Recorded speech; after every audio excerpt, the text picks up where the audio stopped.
nyowani ndikanzwa vanhu muchitaura tanzi mufundisi mari dzedu unobvisa mari iwe washiwe imari yaunobvisa yekuti unondudza kuti hanzi ndakatenga mota nemari yako iwe. Chechi iyi ndeyangu ndakaitanga inini namukoma wangu Max arapa uya arapa. Yes, takatanga chechi iyi tiri 2 ichiri cell group handiti I deserve kudya mari iyoyo. Wanzwa yenyu ndo yandinotodya iyoyo handidi kukunyebera. Ndo one thing chandinokuudza ichocho.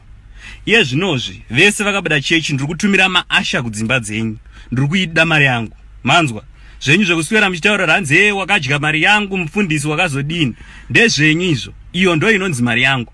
And one more thing chamunofanira kuziva, mari inokandwa kana nichiparidza ndeyangu haine chechi. Ndo mari isine ine chechi iyoyo.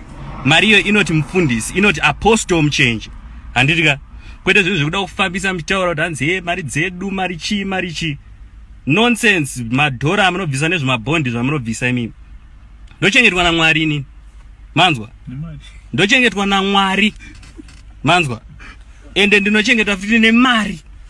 Unofunga kuti kuita matama nawa kungoswera ndichitsanya chete ndichitsanyira imimi anahwiza vevanhu munhu asingabvise mari inosvika kana dhora chii chinonzi 50 bondi pameso pangu.